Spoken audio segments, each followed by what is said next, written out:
Hello everyone. This is a small guide on body language about legs. Let's get into it. The purpose of the legs. The legs evolved in humans to serve two purposes: to move forward to get food and to run away from danger.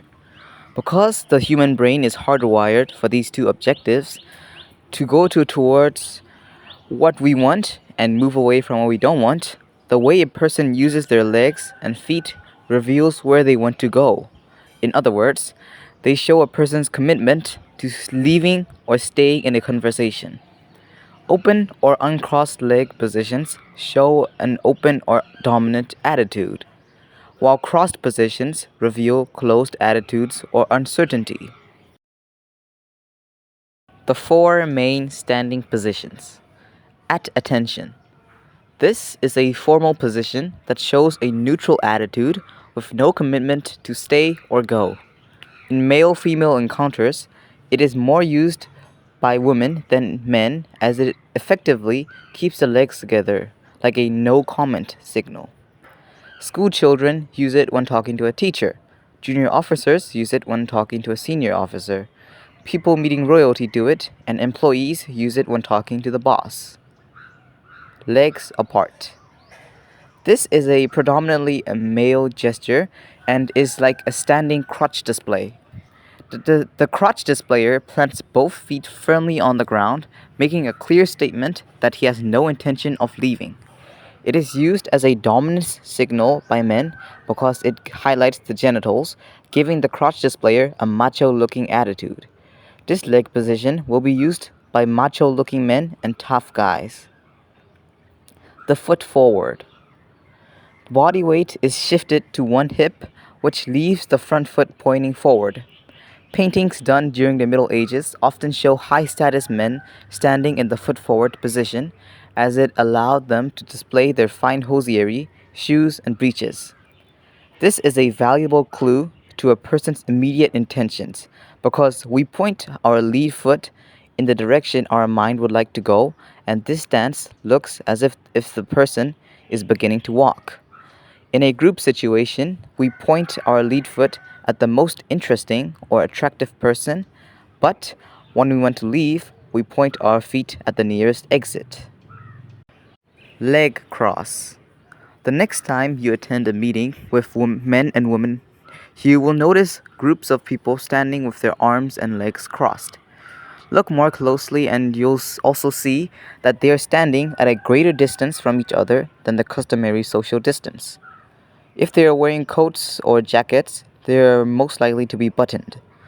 This is how most people stand when they are among people whom they don't know well. If you interact with them, you would find that one or all of them are unfamiliar with others in the group. While open legs can show openness or dominance, crossed legs show a closed, submissive, or defensive attitude as they symbolically deny any access to the genitals.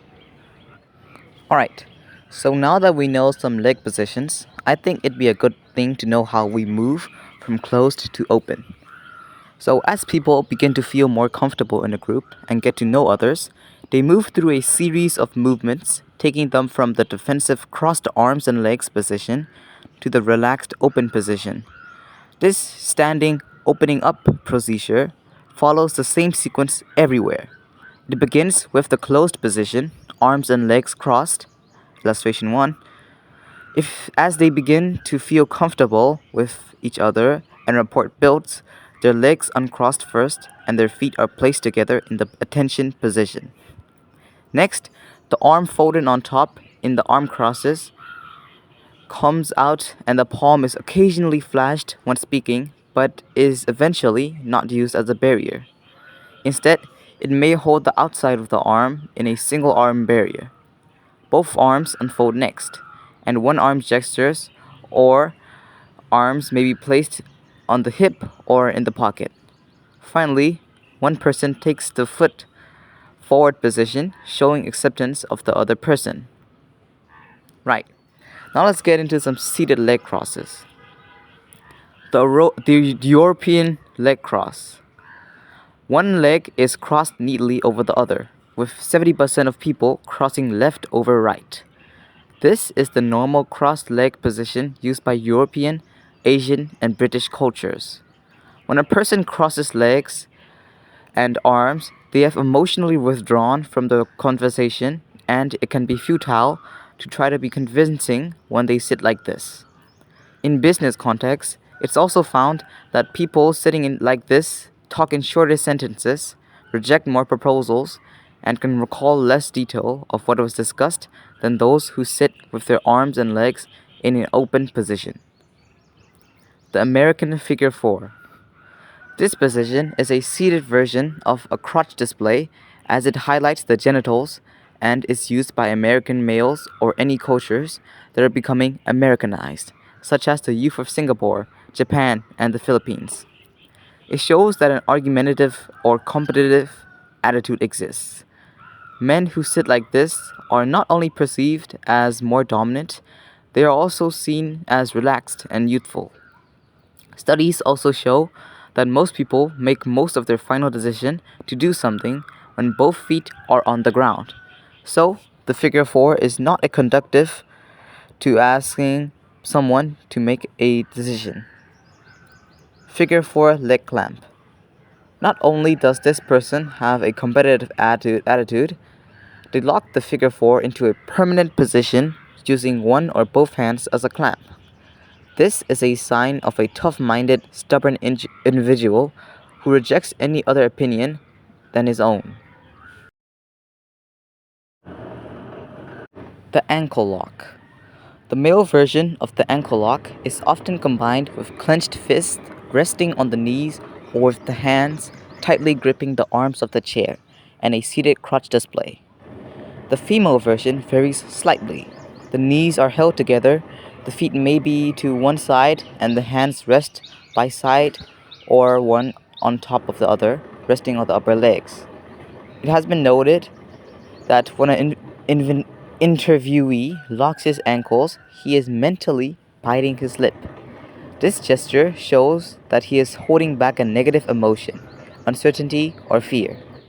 The feet are usually withdrawn under the chair, showing that the person also has a withdrawn attitude. When people are involved in a conversation, they also put their feet into the conversation. Nierenberg and Calero found that when one party locked his ankles during a negotiation, it often meant that he was holding back a valuable concession. They found that by questioning techniques, they could often encourage him to unlock his ankles and reveal the concession. Asking positive questions about their feelings can often get others to unlock their ankles. So, now with the knowledge you have, let's do a simple test. I'm going to show you a picture and you're going to try to guess what's happening. Depending on this, if you watched my earlier videos before, this might be easier. In the above scene, the man is trying to show interest in the woman by using typical male courtship body language.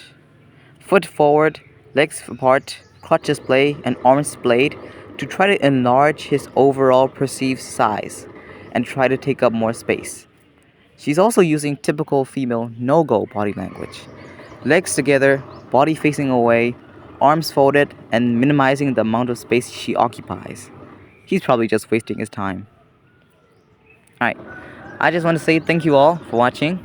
If you could, please subscribe so that I could grow. My first milestone would be like 10 subscribers, and we're already 20% of the way there.